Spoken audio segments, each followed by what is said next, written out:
What's up, guys? It is Roman, and in this video I'm going to be talking about the pros and cons of being a self-employed personal trainer. Now, I've been in the fitness industry for the past 3 years, working from bootcamp classes to doing online coaching, personal training, working for gyms and things like that.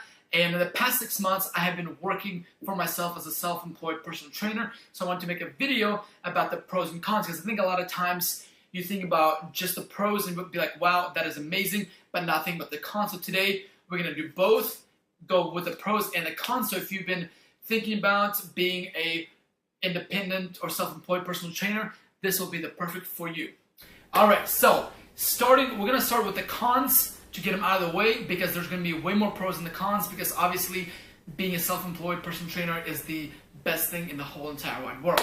So starting off with the thing number one, and that's going to be the uncertainty. So at any point, let's say you have 10 clients, at any point if one of your clients decides to not continue with you, right, that is 1/10 of the income that you're not going to be receiving from those clients. So the uncertainty of it can be a little bit stressful for being a self-employed personal trainer.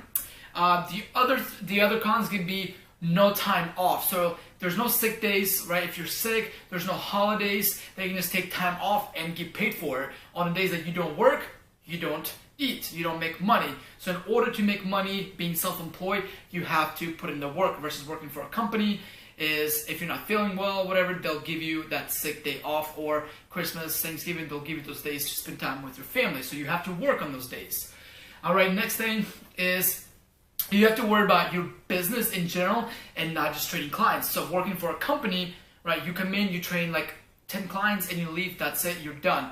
Right? With being self-employed, you not only have to worry about giving your best to your clients to make sure they get results, but also you have to worry about marketing. You also have to worry about advertising. You also have to worry about getting more clients, and you also have to worry about making sure you make a lot of posts. So there's many aspects that go into the whole business side. You have to make sure there's enough money coming in. You have to be making more money than you're spending. So there's this whole entire business aspect of personal training that a lot of people don't kind of realize until they get into it. So you have to do everything you were doing at a company, plus like on top of 10 other things in order to make it work. All right, so next thing is you're responsible for your taxes. Now, if you're working for a company and you are on W-2, so you get a salary, your employer pays half of the Medicare and Social Security. So they pay like 7 point some percent, you pay 7 point something, that comes out of your paycheck every month. So that equals that 15%, 15.3 I believe.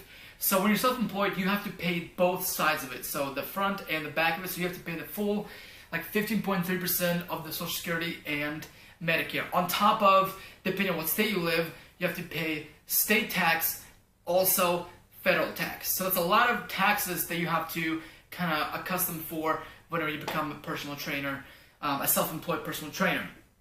The next thing is going to be startup costs. So you have to pay for an LLC to be a low liability company. Also, you get in insurance, so in case somebody sues you, it doesn't. You have assets to protect you, so they don't go after your personal assets. It goes after the company. So now that we got the cons out of the way, now let's move on to the best part, which is the pros. All right, so the pros of being a self-employed personal training is that you get to be your own boss. When you wake up in the morning, you do not have to report to anybody else. You work on your schedule, your time, the clients that you want to work with, and everything falls on you. And in human nature, we tend to work much harder whenever you're the last person in reserve. Working for a company, if things don't work out, you can always blame somebody else. You can always blame the person up above you on this like ladder, you could say, right? But whenever you're self-employed, especially when you work just for yourself, you don't have any employees, right? You are the only person that there is, right? So there's no excuses, and you tend to get more things done and be a lot more productive. The second thing is going to be the earning potential. Obviously, when you work for a company, the company only hired you because they see more value in you. So the amount that they pay you versus the amount that they make from you is they have to be profitable. Versus when you work for yourself, you make 100% of the earnings. And in my case, I don't have a facility, so I travel from client to client to their houses and apartments. I don't have any overhead costs, so that is truly 100% of what I earn goes straight to me. Also is the tax deductions. right guys? So as I mentioned, for the cons is that you have to pay a lot of taxes, but there are, on the pros, a lot of tax deductions. You can practically deduct anything. I mean, going from travel to gas to meals to entertainment to your cell phone bill to your insurance, right? All of those can be tax deductible, as well as having like a main office, all the supplies, your computer, anything like that, you can deduct on those taxes, which is a really, really great benefit. And then also I wrote, you get a lot of fulfillment knowing that you can support yourself, right? Waking up every day and knowing that you're not relying on anybody else. When you wake up, you know that you are gonna get yourself that income. You're relying on yourself to be able to live, and that is like the greatest self-fulfillment. On top of, in our industry, we get to help other people. So what I love about the personal training business is that you're not just doing a transaction, you're getting the money and you take it and you leave. Is that you're taking that money, but you're able to work, build relationships, and get those results to somebody, making them believe, getting them progress, getting them the results, which is something that they want. So that's it, guys. That's all I wrote. I really hope that you enjoyed this video, and if you enjoyed this type of videos, please comment down below or anything that you want to see. Also, if there's anything that you think I missed as far as the pros and the cons, you can leave them down in the comment section below, and I always comment back to you guys. Anyways, I hope you guys are great. I hope you guys enjoyed this video. Give it a like, comment, and share this video, and I'll see you guys in the next video.